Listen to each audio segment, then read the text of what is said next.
Hi friends, in this video you will see the story of a fantasy science fiction horror movie. The future 4 astronauts are working aboard a near-Earth space station. One day, they try to avoid a potential collision with space debris. The ship's Commander Vincent is returning from outer space, while the communications engineer, Justine, attempts to identify an unknown issue preventing the station from turning away from the debris. The captain's assistant, Jonathan, reports that there are 6 minutes left before the impact and suggests considering evacuation. But then Justine announces that she has found the malfunction, and Dr. Andrea requests additional coordinates from Control. After receiving the coordinates, Jonathan activates the engines, and the station obediently shifts away, allowing the debris to pass harmlessly. The crew celebrates the successful conclusion of their 500th day in space, exactly the same number of days remain until the end of their mission. The scene flashes back to the day of their launch. The president of Quebec addressed her citizens, urging them to take pride in having launched a groundbreaking scientific and psychological project where 4 astronauts would spend 1,000 days aboard a space station. The expedition would be commanded by Vincent Clear, the second human to have set foot on Mars. During a severe global crisis, marked by resource shortages, many scientists turned their eyes to the stars. Quebec, one of the few water-exporting countries, drew dissatisfaction from others. This spurred the decision to search for water in space. One scientist collaborated with a private American firm and directed his attention to Jupiter's moon Europa. Beneath its thick ice crust, water and possibly life could exist. A space probe was sent there, paving the way for a future manned mission. However, 1,000 days is no short duration. To prepare the crew for such a long journey, Quebec initiated a 3-year orbital station training program for candidates. The astronauts had become acquainted long before the mission. They worked together, spent time socially, introduced their families, and formed strong bonds. Jonathan's task as an engineer is to receive and process signals from the probe. He is inspired by the idea that his work could change the entire world. Justine is responsible for all the station's electronics. Andrea coordinates all scientific experiments and maintains communication with mission control. She also monitors the crew's physical and mental health. As for Vincent, the captain, he is responsible for preparing for the mission to Europa. Fully aware of its complexity and the responsibility it carries, he hopes to become the first human to set foot on Jupiter's moon. The crew is well prepared and capable of solving any technical issues. The 900th day of the mission arrives. Jonathan is resting, playing pieces by his favorite classical composers on the piano, and remembering how he visited his mother's grave before departure. Suddenly, a signal from the probe sounds, and he rushes to his workstation, calling the others. Shortly after, fresh water has been discovered on Europa. Time passes, and this news spreads across Earth. The discovery of unlimited freshwater reserves is the greatest achievement made by Quebec's probe. Previously, it was believed that the water on Jupiter was salty, making this revelation groundbreaking. The president awards all those involved with medals of honor. While Earth rejoices, the astronauts open a bottle of champagne that Andrea smuggled aboard. Jonathan teases his colleague, to which she responds with jokes. Justine asks Vincent to share his experience on Mars. Vincent recalls the unique journey, but admits that the greatest shock was returning to Earth, seeing loved ones walking through his hometown, which somehow felt different. It's an experience they will all share someday. Later, the crew gathers in the control room to look at Jupiter, dreaming of the day they will reach it. Suddenly, a signal warns of an approaching solar storm, a massive burst of radioactive electromagnetic activity. Although the storm poses a danger to the station, the astronauts are completely isolated in their cabins. On this particular day, however, Jonathan and Justine choose to spend their isolation together. Andrea reads letters from her beloved and wipes away tears when the signal for another protocol sounds. Meeting Vincent in the corridor, she realizes the others are delayed. She leaves for the lab, while the commander notices Justine exiting Jonathan's cabin and understands what has occurred. Vincent reprimands the engineer, seeing this as a violation of flight protocol. In response, Jonathan reminds him that just the day before, the entire crew, led by the commander himself, drank alcohol, something completely unacceptable aboard the station. At that moment, they are interrupted by a distressed Andrea. The astronauts hurry to the kitchen, where the monitor shows Montreal engulfed in explosions. The news anchor reports that blasts occurred in the subway early in the morning,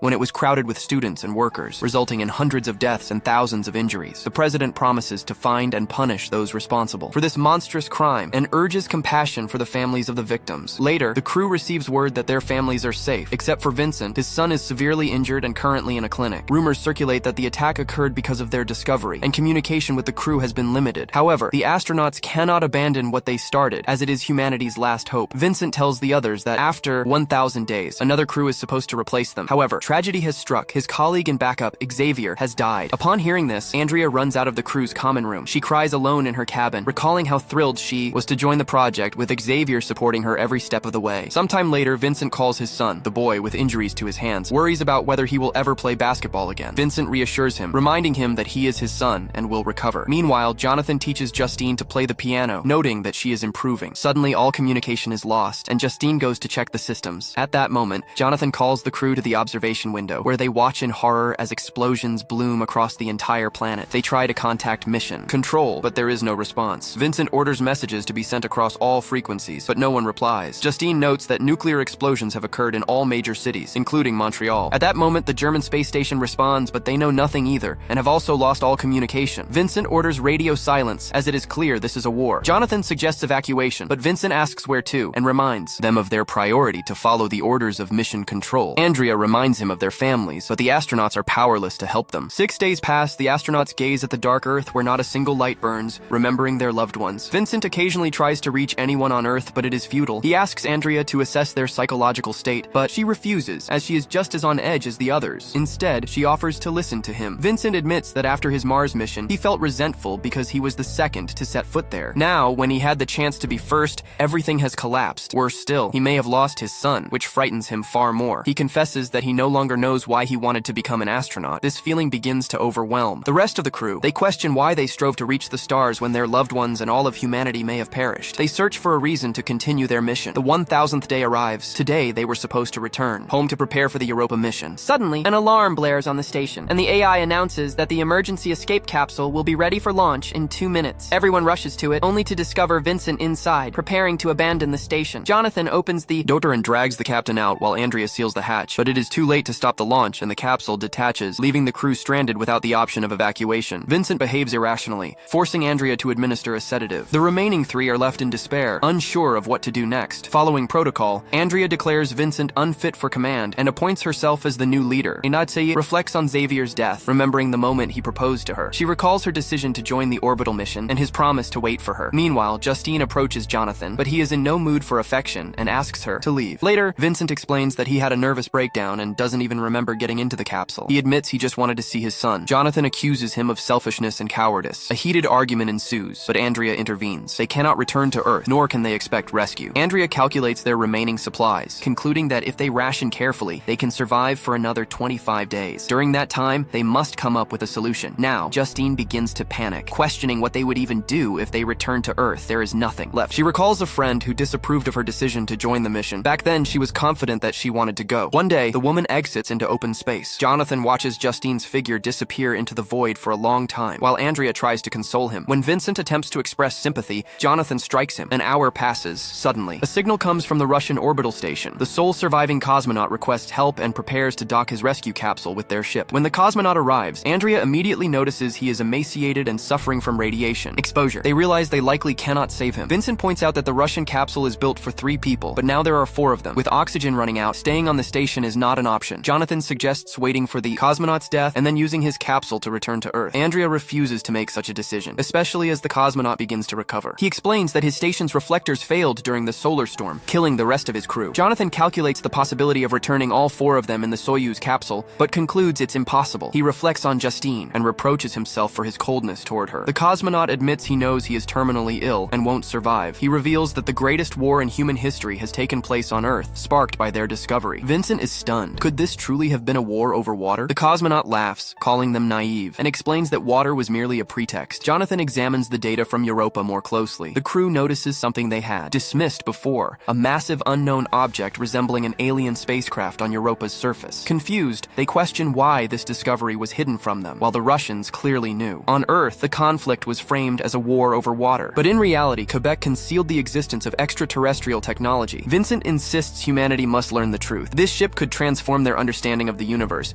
He wants to know who built it and where they came from. Later, the cosmonaut thanks Andrea for her care, though he knows he has no chance of survival. Andrea cannot predict how much time he has left, even as Vincent pushes for an immediate launch. Jonathan reflects on his father's farewell letter, which he had avoided reading out of guilt. Meanwhile, Andrea discovers the cosmonaut has disappeared from the medical bay. She finds him near the evacuation section, where he realizes their capsule is missing. Moments later, Vincent and Jonathan hear Andrea scream. The cosmonaut, having discovered their plan, takes Andrea hostage and demands they open the doors so he can return to his capsule. Despite the crew's protests, Andrea gives him the code, but reminds him of those who might still be alive on Earth. Moved, the cosmonaut abandons his plan. The crew discusses their options. The cosmonaut suggests using the Soyuz capsule, but it is too old to land without assistance from Earth. Sensing his hesitation, Andrea reassures him that he will return home. Vincent volunteers to stay behind, blaming himself for the loss of their capsule. On the 1026th day, the crew prepares to depart. Vincent writes a letter to his son, asking Jonathan to find him if he is still alive. Jonathan promises he will. As they say their goodbyes, Jonathan announces that he will stay behind. He plans to broadcast the truth about the Europa discovery to all channels, ensuring humanity learns what they found. He asks Vincent to deliver his father's letter. Andrea promises to send help as soon as possible. The 3 astronauts suit up and leave in the capsule. Alone on the station, Jonathan begins transmitting the truth,